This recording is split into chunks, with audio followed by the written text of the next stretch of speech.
छत्तीसगढ़ की धरती पर अनेक सभ्यताओं और राजवंशों का उदय हुआ, जिन्होंने अपने शौर्य और शासन से इस क्षेत्र को अद्वितीय गौरव प्रदान किया। इनमें से एक महत्वपूर्ण राजवंश था कलचुरियों का, जिन्होंने अपनी राजधानी रतनपुर को बनाया और दीर्घकाल तक यहाँ शासन किया।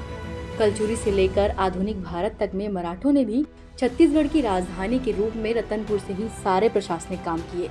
तो फिर ऐसा क्या हुआ कि रतनपुर को छोड़कर रायपुर में राजधानी बनाई गई? जानेंगे आज की अनसुनी गाथा में रायपुर के राजधानी बनने की अनसुनी कहानी। लेकिन इससे पहले जानना होगा छत्तीसगढ़ की पहली राजधानी रतनपुर के बारे में।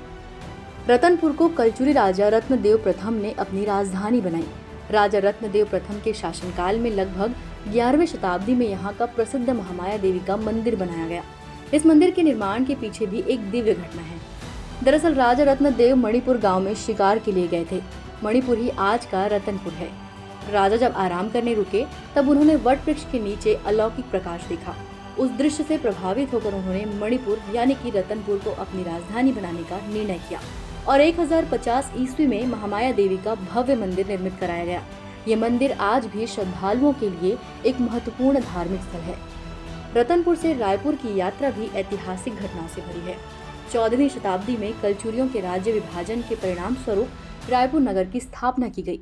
रायपुर में हैहवंशी कलचुरियों की एक शाखा ने अपनी राजधानी स्थापित की। राजा रामचंद्र ने इस नगर को राजधानी बनाया और अपने पुत्र ब्रह्मदेव राय के नाम पर इसे रायपुर नाम दिया।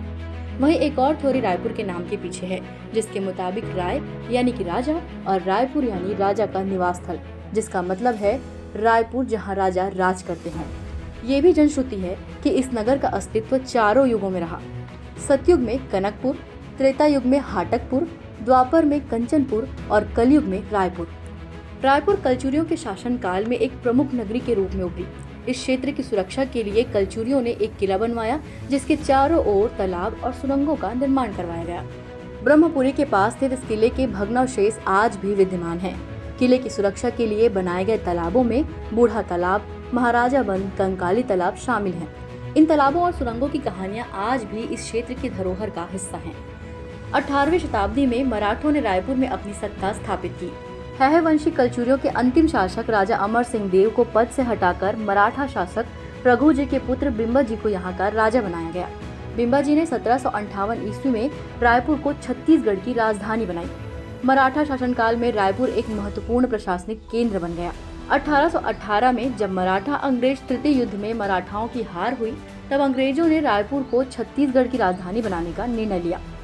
कर्नल एग्न्यू प्रथम पॉलिटिकल एजेंट के रूप में नियुक्त किए गए और इस तरह रायपुर ब्रिटिश प्रशासन का केंद्र बना।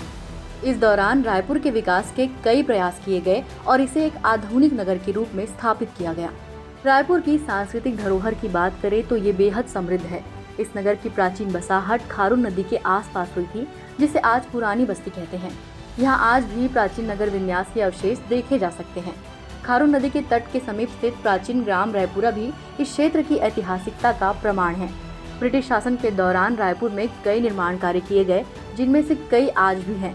उदाहरण के लिए बूढ़ा तालाब के मध्य में नीलम उद्यान का निर्माण किया गया। यहीं पर हैहवंशी राजाओं की कचहरी लगती थी। इस क्षेत्र के तालाबों और सुरंगों की किंवदंतियां आज भी जनमानस में जीवित है और रायपुर के ऐतिहासिक महत्व को रेखांकित करती है।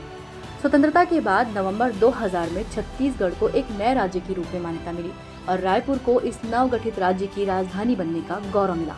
आज रायपुर छत्तीसगढ़ का एक प्रमुख शहर है, जो न केवल ऐतिहासिक और सांस्कृतिक दृष्टिकोण से महत्वपूर्ण है, बल्कि एक तेजी से विकसित होती आधुनिक नगर भी है। रायपुर और रतनपुर की ये यात्रा हमें सिखाती है कि समय के साथ एक नगर की पहचान कैसे बदलती है और उसकी धरोहर और इतिहास सदैव जीवित रहते हैं। कलचुरियों की राजधानी से लेकर मराठों के शासन और फिर ब्रिटिश प्रशासन तक रायपुर ने अनेक परिवर्तनों का सामना किया, लेकिन ये नगर सदैव अपनी सांस्कृतिक और ऐतिहासिक धरोहर को संजो कर रखा है। रायपुर की ये गाथा हमें सिखाती है कि इतिहास की धरोहर केवल संरचनाओं में नहीं, बल्कि उस नगर के जनमानस में, उसकी संस्कृति में और किस्सों में भी होती है। इस तरह रायपुर न केवल छत्तीसगढ़ की राजधानी है, बल्कि इस राज्य की आत्मा और पहचान का एक महत्वपूर्ण हिस्सा भी है।